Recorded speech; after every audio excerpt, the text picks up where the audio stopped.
할렐루야. 예, 오늘은 이방인의 충만한 수라는 제목을 가지고 함께 말씀을 공부해 보도록 하겠습니다. 예루살렘아 예루살렘아 선지자들을 죽이고 내게 파송된 자들을 돌로 치는 자여. 아멘. 예수님께서 예루살렘을 향해서 이런 말씀을 하셨어요. 선지자들을 보냈는데 어떻게 해요? 죽이고 파송된 자들을 돌로 치고. 그러면서 이 말씀 또 하시죠. 또 읽어볼게요. 암탉이 그 새끼를 날개 아래에 모음같이 내가 내 자녀를 모으려 한 일이 몇 번이더냐. 그러나 너희가 원하지 아니하였도다. 아멘. 암탉이 새끼를 모으는 것처럼 계속 보내신 거죠. 하나님의 종들을 통해서 모이라고 돌아오라고 말씀을 계속 하시는데도 그거를 원하지 않은 거란 말이에요. 보라, 너희 집이 황폐하며 버려진 바 되리라. 아버지의 그 음성에 응답을 안 하면, 예수님의 그 말씀에 응답을 안 하면 황폐하게 버려지게 되는 거예요. 이제부터 너희는 찬송하리로다. 주의 이름으로 오시는 이여 할 때까지 나를 보지 못하리라 하시니라. 아멘. 그럼에도 불구하고 완전히 버리지는 않으신다는 거예요. 황폐하게 이스라엘이 버려지죠. 아직도 회복이 안 됐죠. 이스라엘은 아직도 회복이 안 됐어요. 나라는 찾고 했지만 아직까지도 완전히 100% 회복이 된 게 아니에요. 예수님을 믿고 예수님을 영접할 때 이들은 100% 이제 회복이 되는 거예요. 그런데 아직까지도 예수님을 영접하지 않고 예수님을 안 믿죠. 근데 여기 그래서 이 말씀을 하시는 거예요. 이제부터 예루살렘 이스라엘이 버려지고 나서부터 찬송하리로다 주의 이름으로 오시는 이여 할 때까지 버려진다고 말씀하시는 거죠. 예수님을 볼 수 없다는 거예요. 여기서 나를 볼 수 없다는 얘기가 예수님과 끊어진다는 얘기를 하는 거예요. 그들이 칼날에 죽임을 당하며 모든 이방에 사로잡혀 가겠고. 아멘. 예수님께서 구체적으로 누가복음에 말씀을 하세요. 이스라엘이 언제 회복될 것인지를 구체적으로 말씀해 주시는 거예요. 그들이 예수님을 버렸기 때문에 이제 완전히 이제 버려지는 거죠. 예수님에게서 떨어져 나갔기 때문에 칼날에 죽임을 당하고 모든 이방에 사로잡혀 갈 거라고 예언하신 거예요. 그런데 실제로 이 예언이 그대로 성취가 됐죠. 이 말씀대로 다 진행이 되는 거예요. 또 읽어볼게요. 시작. 예루살렘은 이방인의 때가 차기까지 이방인들에게 밟히리라. 아멘.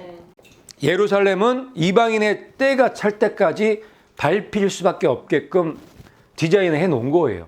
그래서 아직까지도 밟히고 있나요? 아직까지 나라 찾았지만 이 예루살렘, 특히 예루살렘 성전은 아직까지 밟히고 있죠. 뭐가 있어요 지금?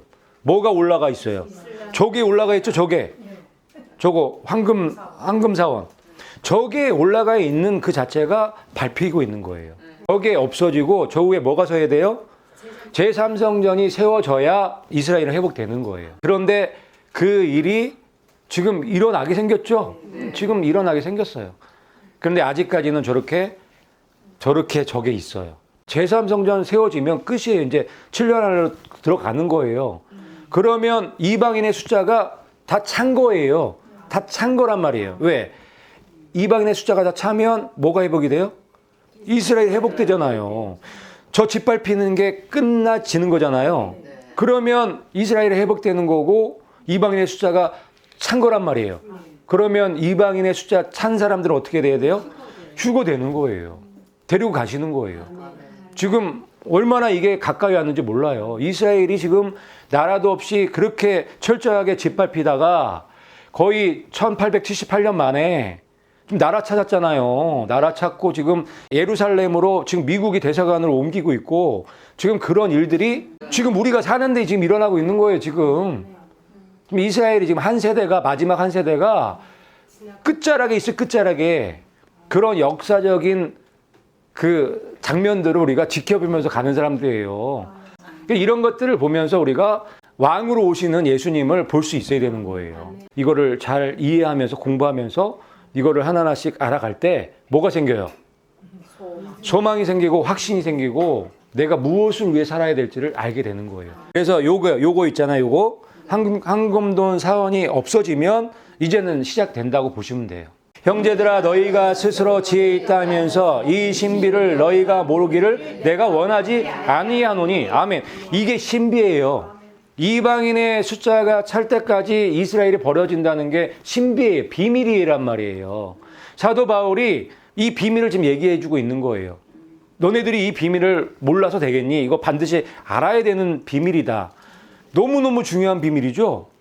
이 사실을 알고 모르는 거는 너무너무 중요해요. 진짜 중요한 거예요. 그래서 사도 바울도 신비라고 얘기하시는 거예요. 그러면서 이렇게 말씀하시죠. 같이 읽을게요. 이 신비는 이방인의 충만한 수가 들어오기까지 이스라엘의 덜어는 우둔하게 되는 것이라. 아멘. 이 예수님의 말씀과 같은 말씀하시는 거예요. 이게 비밀이고 신비인데 이스라엘의 충만한 숫자가 찰 때까지 버려지게 된다는 얘기를 하시는 거예요. 이게 비밀인가요? 엄청난 비밀이죠. 그래서 이 신비는 반드시 아셔야 되는 거예요. 아시되 확실하게 아셔야 되는 거예요. 사도 바울이 그걸 알려주시기 위해서 이 말씀을 하시는 거예요. 사도 바울도 동일하게, 예수님과 동일하게 이방인의 충만한 수가 차면 이스라엘이 회복된다는 말씀을 하시는 거예요. 그런데 지금 이제 시간적으로 보나 역사적으로 보나 때가 다 됐다는 거를 알 수밖에 없어요, 이제는. 그래서 우리가 더 열심히 준비할 수밖에 없는 거죠. 그러면 이 이방인의 충만한 수가 찼어요. 이방 교회는 어떻게 되는 거예요? 휴거되겠죠. 이제 올라가는 거예요. 이제 밧돈을 넘겨주는 거예요. 2000년 전으로 거슬러 올라가 보세요. 이방인들한테 기회가 있었어요, 없었어요? 없었단 말이에요. 누구한테만 특권이 있었죠? 이스라엘에게만 특권이 있었죠. 근데 이스라엘이 그 특권을 버려버렸죠. 원하지 않았단 말이에요. 그래서 그 특권이 어디로 넘어온 거예요? 이방인한테 넘어온 거란 말이에요. 바톤이 넘겨진 거란 말이에요. 그래서 이방인의 숫자가 충만하게 찰 때까지 온 거예요, 지금. 약 2000년의 기간이 온 거예요. 이제 이방인의 충만한 숫자가 찼나요? 찼단 말이에요. 2000년에 걸쳐서 얼마나 많은 알곡들이 지금 준비되어 있는지 보이시나요? 수많은 알곡들, 셀 수 없는, 아무도 능히 셀 수 없는 그 알곡들이 지금 추수되려고 준비하고 있단 말이에요. 그 추수가 뭐예요? 휴거죠. 휴거, 그게 휴거인 거예요. 이후에 내가 보니 각 나라와 족속과 백성과 방언에서 아무도 능히 셀 수 없는 큰 무리가 나와 흰 옷을 입고 손에 종려 가지를 들고 보좌 앞과 어린 양 앞에 서서 찬양하는 내용이 이 내용인 거예요. 이 무리가 이방인의 충만한 숫자가 휴거된 무리인 거예요. 보이시나요, 그게? 이게 연결해서 보셔야 되는 거예요. 그럼 딱 연결해서 보니까 딱 그 무리가 그 무리구나 딱 보이시죠? 이 아무도 능히 셀 수 없는 무리가 14만 4천 명이 될 수 없어요. 그렇죠? 이스라엘이 될 수도 없고 남은 무리도 될 수 없는 거예요. 그리고 이 아무도 능히 셀 수 없는 무리가 환난을 통과할 수도 없죠. 환난을 통과해서 이 능히 셀 수 없는 무리가 어떻게 유고돼요? 말도 안 되죠. 여기서 말하는 아무도 능히 셀 수 없는 무리는 2000년의 기간 동안에 이방인의 충만한 숫자가 모여서 그 알곡들이 추수가 돼서 올라가는 사건이에요. 그래서 휴거돼서 지금 보좌 앞과 어린 양 앞에서 흰 옷을 입고 종려한 나무 가지 들고 지금 대관식에 참여하고 있는 내용이죠. 얼마나 딱 맞아요, 이 말씀과. 예수님과 사도 바울이 하신 말씀과 이 계시록 요한이 얘기한 말씀과 다 연결이 돼 있잖아요. 이 아무도 능히 셀 수 없는 큰 무리는 이방 교회의 충만한 숫자라는 거를 그냥 아실 수 있겠죠? 그렇게 보시면 돼요. 또 읽겠습니다. 시작. 내가 인침을 받은 자의 수를 들으니 이스라엘 자손의 각 지파 중에 인침을 받은 자들이 14만 4천이니 아멘. 같은 7장에 이스라엘이 나오죠. 이스라엘에 14만 4천 명이 나오잖아요. 그렇죠. 이 아무도 능히 셀 수 없는 무리는 이방인의 충만한 숫자가 채워져서 알곡들이 올라간 휴거된 그 무리를 보여주는 거고, 이 이스라엘의 14만 4천 명, 12지파에서 나온 이 이스라엘 14만 4천 명은 2000년간 버려졌다가 회복된 그 이스라엘을 말씀하는 거죠. 회복된 그 증표로 뭘 주는 거예요? 인을 주는 거예요. 그리고 인을 줘야 야곱의 환란을 또 이길 거 아니에요. 이스라엘이 예수님의 경험을 못했잖아요. 그래서 여기 이 계시록 7장에 이 14만 4천 명과 이 아무도 능히 셀 수 없는 무리를 구분해서 지금 이 말씀하시는 이유가 있는 거예요. 이 장면이 바로 바톤을 넘겨주는 장면이라고 보시면 돼요. 내 백성과 내 거룩한 성을 위하여 이른 이래를 기한으로 정하였나니 아멘. 그래서 이 다니엘서의 71회의 예언과도 연결이 다 되는 거예요. 이게 전체적으로 봐야 70일의 예언이 무엇인지, 이방인의 수가 왜 차야 되는지, 마지막 한일회가 언제 있어야 되는지를 다 보이는 거예요, 이게. 이렇게 다 보여야 성경 예수님이 말씀하신 이 내용들을 알 수 있겠죠. 이게 보이지 않으니까, 이게 따로따로 보니까 이게 이해가 안 되는 거예요. 이거는 전체 그림이에요. 그냥 통으로 하나의 그림인 거예요. 그렇게 보면 이게 뭐 다 연결이 되죠. 여기 보니까 내 백성과 거룩한 성을 위하여 이 70일회로 정하신 거예요. 여기 내 백성과 거룩한 성은 이스라엘과 예루살렘을 얘기하는 거죠. 이거는 이방인들한테 적용 안 되는 거예요. 이 예언 자체가. 70일에 적용되는 민족은 이스라엘이에요. 그냥. 이 69일에는 끝났나요? 근데 69일에 끝나서 한일회가 여전히 남아있단 말이에요. 그 마지막 한일회가 맨 마지막에 장차 일어난다는 거죠. 그게 70일의 핵심인 거예요. 허물이 그치며 죄가 끝나며 죄악이 용서되며 영원한 의가 드러나며 환상과 예언이 응하며 또 지극히 거룩한 이가 기름 부음을 받으리라. 아멘. 예, 70일회가 마치면 이런 일들이 다 성취가 돼야 된다는 말씀을 하는 거예요.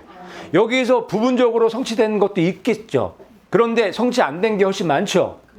70일회가 끝나면 이게 다 완성이 돼야 되는 거예요. 그래서 마지막 한일회가 여전히 남아있는 거예요. 이 마지막 한일회는 그래서 맨 마지막에 있을 수밖에 없는 거죠. 맨 마지막에 그 칠려 환란, 마지막 그 한일회가 끝나야 이 말씀들이 다 성취가 되는 거예요. 허물이 그치고 죄가 끝나고 죄악이 용서되는 게 맨 마지막이잖아요. 지상 재림을 통해서 완전히 죄가 없어지는 거잖아요. 마지막 칠려 환란, 마지막 한일회가 끝나면 그런 일이 일어나나요? 일어나잖아요. 지상 재림을 통해서 완전히 죄가 없어지고 끝나잖아요. 그 얘기를 하시는 거예요. 그래서 70일의 마지막 한일회는 언제 일어나야 된다? 맨 마지막에. 맨 마지막에 한일회에 7년이란 기간 동안에 그 일이 이루어질 수 있도록 계획해 놓으신 거예요. 그래서 7년 환란이라는 얘기가 나오는 거고, 그래서 전산년반, 후산년반 이런 이야기가 나오는 게 다 70일의 중심으로 다 나오는 거예요. 여기 다 기록되어 있거든요. 그런데 계시록에도 전삼년반, 후삼년반 이야기가 다 나오죠. 1260일, 42달 다 나온단 말이에요. 7년의 기간이 다 들어가 있단 말이에요. 그런 이야기들이 다 70일의 중심으로 이게 다 풀려지는 거예요. 이게 다 열어지는 거예요. 또 읽어볼게요. 시작. 그가 장차 많은 사람들과 더불어 한일회 동안에 언약을 굳게 맺고 그가 또 일의 절반에 제사와 예물을 금지할 것이며 또 포악하여 가증한 것이 날개를 의지하여 설 것이며 아멘. 이게 마지막 한일회에 있을 이야기란 말이에요. 그가 장차 많은 사람들과 더불어 한일회 동안 언약을 굳게 맺잖아요. 한일회는 7년이죠. 7년 동안의 언약을 맺어서 그 일의 절반, 전반이면 전 3년반이 끝나는 거죠. 왜 전 3년반 동안에는 이스라엘의 14만 4천 명 두 증인이 일하는 기간이기 때문에 아무도 건드릴 수가 없기 때문에 그래요. 정해놨기 때문에. 그래서 후 3년 반 돼야 절반에 이제 성전에 앉아서 가증한 것이 이제 날개를 의지해서 그 하나님 성전에 선다는 게 자기가 성전에 앉아서 하나님이라고 하는 거거든요. 그래서 후 3년 반에 그 일이 진행이 되는 거예요. 그래서 이 이방인의 충만한 수가 중요한 거예요. 그래서 이 한일회가 있기까지 기간이 많이 걸린 이유가 거기 있는 거예요. 이방인의 말곡들이 다 차야 되기 때문에 그 시간이 걸린 거예요. 지금은 아직까지는 이방인의 수가 채워지는 그 시기란 말이에요. 지금 예수를 믿는 여러분들이 너무너무 중요한 시기에 살아가고 있는 거예요. 그런데 놀랍게 옛날 2000년 전에 이스라엘이 예수님이 버렸던 것처럼 지금 이제 휴거되기 바로 일보 직전에 예수님을 버리고 음료를 향해서 가고 있는 교회들이 너무 많고 성도들이 너무 많다는 게 놀라운 거예요. 무릇 있는 자는 받아 풍족하게 되고 없는 자는 그 있는 것까지 빼앗기리라. 이 말씀이 달란트 비유에서 하신 거예요. 달란트 비유는 24장에 이제 마지막 때에 어떤 일이 일어날 건지 말세의 징조를 얘기하시고 열처녀 비유를 하세요. 그 다음에 달란트 비유를 해요. 이 달란트 비유는요, 이 마지막 때 살아가는 주님의 신부들하고 밀접한 연관이 있는 거예요. 5달란트, 2달란트 받은 사람들은 열심히 그 달란트를 사용해서 딱 2배 남겼죠. 근데 한 달란트 받은 사람은 아무것도 안 하고 그냥 묻어놨단 말이에요. 그런데 이 마지막 때에도 이 두 종류의 사람들이 있을 거라는 거를 말씀하시는 거예요. 그러면서 이 말씀하세요. 무릇 있는 자는 받아 풍족하게 되지만 없는 자는 있는 것까지 빼앗긴다는 얘기를 하시는 거예요. 여러분들에게 다 달란트가 있어요. 달란트를 다 주셨는데 그 달란트를 사용하지 않는 분이 있는 거예요. 사용하지 않는 분은 그 것까지도 빼앗긴다고 얘기하는 거예요.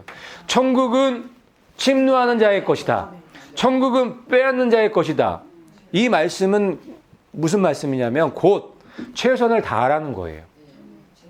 여러분들이 주님의 신부가 되기 위해서 여러분들이 할 수 있는 최선을 다하라는 거예요. 그렇게 하면 내가 갖고 있는 달란트를 가지고 최선을 다하면 점점 풍족해진다는 거예요. 당연하죠. 여러분 말씀만 심어도요. 그냥 말씀만 열심히 심는 그 일만 해도 얼마나 풍족해지는지 몰라요. 그런데 안 해. 말씀도 쉽지 않고 공부도 안 하고 일 안 해. 그냥 묻어놔 달란트를. 그러면 그 달란트도 뺏기는 거예요.